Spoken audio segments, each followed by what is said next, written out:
Hello guys, welcome to Soni online classes. आज इस video में मैं डिस्कस करने जा रही हूँ साक्षात्कार के प्रकार, यानी how many types of interview. Research methodology का एक इम्पॉर्टेंट ये मेथड है इंटरव्यू यानी साक्षात्कार। तो इस वीडियो के थ्रू हम देखेंगे कितने टाइप्स पाए जाते हैं। तो गाइज, साक्षात्कारों को अनेक प्रकारों में विभाजित किया जा सकता है। जैसे पहला है कार्य। कार्यों के आधार पर इसका वर्गीकरण किया गया है। तो कार्यों के आधार पर साक्षात्कार के कितने प्रकार होते हैं? तो इसके 3 प्रकार होते हैं। पहला है कारक परीक्षक साक्षात्कार, नेक्स्ट है उपचार परीक्षक साक्षात्कार, नेक्स्ट है शोध संबंधी साक्षात्कार। तो गाइस, हम समझेंगे कि कारक परीक्षक साक्षात्कार क्या होता है। कारक परीक्षक साक्षात्कार उसे कहा जाता है जब साक्षात्कार का उद्देश्य किसी गंभीर सामाजिक घटना या समस्या के कारकों की खोज करना होता है। इस प्रकार का जो साक्षात्कार है, तो साक्षात्कार समस्या के कारणों की खोज के लिए किया जाता है, जिसे हम कारक परीक्षक साक्षात्कार कहते हैं। नेक्स्ट है उपचार परीक्षक साक्षात्कार। जब किसी साक्षात्कार का उद्देश्य किसी सामाजिक समस्या को दूर करने के उपचार से रिलेटेड सुझावों की खोज करना होता है, तो उसे उपचार साक्षात्कार कहा जा सकता है। नेक्स्ट है शोध संबंधी साक्षात्कार। शोध संबंधी साक्षात्कार में भी विभिन्न प्रकार के यानी विभिन्न सामाजिक विषयों एवं घटनाओं से रिलेटेड कारकों की खोज करने का प्रयत्न किया जाता है। इसी रीजन से शोध संबंधी साक्षात्कार कहा जाता है। नेक्स्ट आपका है औपचारिकता के आधार पर वर्गीकरण किया गया है। औपचारिकता के आधार पर साक्षात्कार को निम्नलिखित प्रमुख भागों में विभाजित किया जा सकता है। जैसे औपचारिक साक्षात्कार। इस प्रकार के साक्षात्कार में साक्षात्कारता अनुसूची जो कि पूर्व निर्मित होती है, दिए गए जितने क्वेश्चंस है उसी को पूछता है और साक्षात्कारदाता द्वारा दिए गए आंसर्स को रिप्लाई को क्या करता है, नोट कर लेता है। इस प्रकार के साक्षात्कार में सबसे इम्पॉर्टेंट बात यह होती है कि साक्षात्कारकर्ता के ऊपर विशेष कंट्रोल होता है। उसको शेड्यूल के अतिरिक्त और क्वेश्चन पूछने की ना तो उसे स्वतंत्रता होती है और न वह अनुसूची की शब्दावली की भाषा आदि में परिवर्तन करने को स्वतंत्र है। उसे तो एक पूरी योजना के अंतर्गत ही कार्य करना पड़ता है, इसलिए इसको नियोजित साक्षात्कार भी कहा जाता है। नेक्स्ट है अनौपचारिक साक्षात्कार। तो इस प्रकार के साक्षात्कार में किसी भी विशेष अनुसूची की सहायता नहीं ली जाती है। साक्षात्कारकर्ता साक्षात्कारदाता से कुछ क्वेश्चन जो होता है इम्पॉर्टेंट क्वेश्चंस या किसी विषय पर उसके विचार पूछता है, उसे कंसेप्ट पूछता है और उत्तरदाता एक वर्णन या कहानी के रूप में अपने विचारों का वर्णन करता रहता है। साक्षात्कारकर्ता इसी वर्णन अथवा विवेचन के आधार पर ही निष्कर्ष निकालता है, कंक्लूजन निकालता है।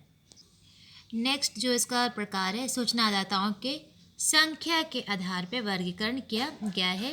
पहला है व्यक्तिगत साक्षात्कार और दूसरा है सामूहिक साक्षात्कार। तो व्यक्तिगत साक्षात्कार क्या है? तो व्यक्तिगत साक्षात्कार एक व्यक्ति को दूसरे व्यक्ति के साथ मिलाने का काम करता है। ये पीवी यंग का दिया डेफिनेशन है। इस प्रकार के साक्षात्कार में साक्षात्कारकर्ता साक्षात्कारदाता से क्वेश्चन पूछता चला जाता है, साक्षात्कारदाता उसका उत्तर देता चला जाता है। कभी कभी दोनों ही क्वेश्चंस करने में लगे रहते हैं। प्राय व्यक्तिगत साक्षात्कार से अनेक लाभ होने की संभावना रहती है। जितने अदर मैथड्स है ऐसे कंपैरिजन में इस मैथड से कहीं अधिक जो डाटा है वो हमें ट्रू कलेक्ट करने में हमें हेल्प मिल जाती है। इसी पीछे रीज़न क्या है? तो साक्षात्कारकर्ता उत्तरदाता के अनेक गलत उत्तरों को उसी समय ठोक ठाक कर ठीक कर लेता है, यानी ठोक कर ठीक कर सकता है कि आप क्या आंसर दे रहे हो सही है या नहीं। इस प्रकार के साक्षात्कार द्वारा शेड्यूल में दिए गए प्राय सभी क्वेश्चंस के जो आंसर संभव होते हैं, क्योंकि साक्षात्कारकर्ता स्वयं प्रश्न पूछता रहता है। इसके अतिरिक्त अनुसूची में यदि किसी प्रश्नों की भाषा कठिन हो, डिफ़िकल्ट हो, तो साक्षात्कारकर्ता उसे सरल करके समझा भी सकता है। उपरोक्त लाभों के साथ साथ व्यक्तिगत साक्षात्कार के कुछ लिमिटेशन भी होते हैं। जैसे कि व्यक्तिगत साक्षात्कार में साक्षात्कारकर्ता का व्यक्तिगत पक्षपात समाविष्ट हो जाता है। यह खर्चीली और समय नष्ट करने वाला एक मेथड है। नेक्स्ट जो इसका साक्षात्कार है सामूहिक साक्षात्कार, एक ग्रुप इंटरव्यू होता है। तो ग्रुप इंटरव्यू के अपोजिट क्या होता है, आप देखोगे कि व्यक्तिगत साक्षात्कार से अपोजिट होता है व्यक्तिगत साक्षात्कार के अपोजिट सामूहिक साक्षात्कार में एक समय में एक से अधिक व्यक्तियों का इंटरव्यू लिया जाता है। साक्षात्कारकर्ता व्यक्तियों के समूह से कुछ क्वेश्चंस वन बाय वन करता रहता है। समूह के सभी व्यक्ति या कुछ व्यक्ति उसका उत्तर देते हैं। कभी कभी इसलिए इसे वाद विवाद सभा भी कहा जाता है। तो क्वेश्चन आया कि किस साक्षात्कार को वाद विवाद सभा भी कहा जाता है, तो आंसर है सामूहिक साक्षात्कार। इस मेथड के भी कई इम्पॉर्टेंट्स है, इसे कई बेनिफिट्स हमें मिलते हैं, जैसे कि यह बड़ी जनसंख्या में सामग्री संकलन का सर्वोत्तम ढंग है। इसमें कम कुशलता से भी काम चल सकता है। इसमें कम खर्च और कम समय तो लगता ही है, साथ ही साथ व्यक्तिगत पक्षपात आने की भी संभावना बहुत कम रहती है। नेक्स्ट जो आपका है, अध्ययन पद्धति के आधार पर वर्गीकरण किया गया साक्षात्कार का। तो इसके आधार पर इसे 3 भागों में बांटा गया है। पहला है आपका अनिर्देशित साक्षात्कार यानी नॉन डायरेक्टिव इंटरव्यू। तो नॉन डायरेक्टिव इंटरव्यू क्या है? तो इस प्रकार के इंटरव्यू में साक्षात्कारकर्ता साक्षात्कारदाता की समझ कोई कठिन समस्या प्रश्न रखता है, उनके समक्ष साक्षात्कारदाता विवरण में उसका प्रस्तुत करता है। साक्षात्कारकर्ता धैर्य से उसके उत्तर को सुनता रहता है, उसको बीच में भी नहीं टोकता कि आप गलत दे रहे हो, सही दे रहे हो या ऐसा दे रहे हो।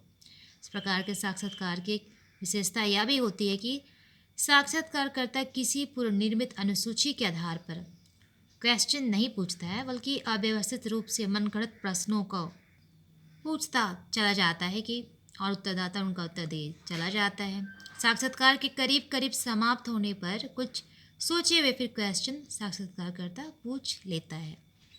नेक्स्ट जो है आपका है सकेंद्रित साक्षात्कार यानी फोकस्ड इंटरव्यू। फोकस इंटरव्यू के सर्वप्रथम जो अनुयायी थे वो ऑगबर्न हैं एंड इन्होंने इंटरव्यू का उपयोग सबसे पहले सार्वजनिक संदेश वाहन के साधनों जैसे रेडियो का प्रभाव जानने के लिए किया था।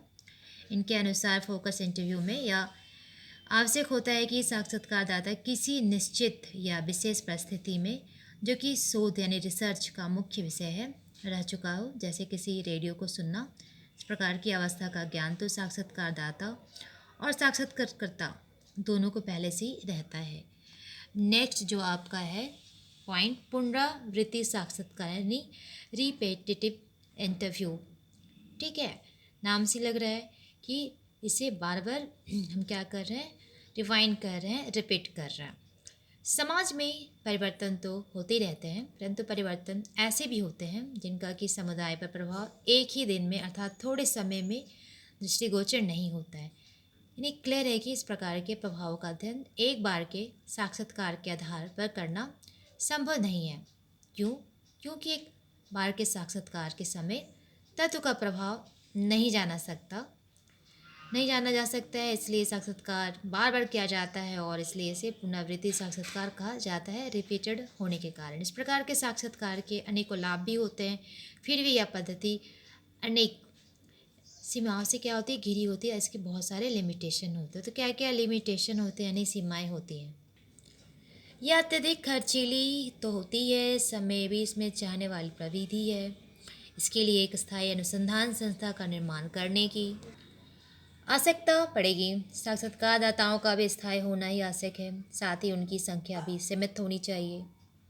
सो गाइस, इस वीडियो में हम देखें कि साक्षात्कार के कितने प्रकार हैं। तो कार्य के आधार पे, सूचनादाताओं की संख्या के आधार पे, अध्ययन पद्धति के आधार पे, औपचारिकता के आधार पे इतने सारे टाइप्स पाए जाते हैं साक्षात्कार यानी इंटरव्यू के। फिर मिलते हैं नई वीडियो में नई टॉपिक के साथ। जय हिंद।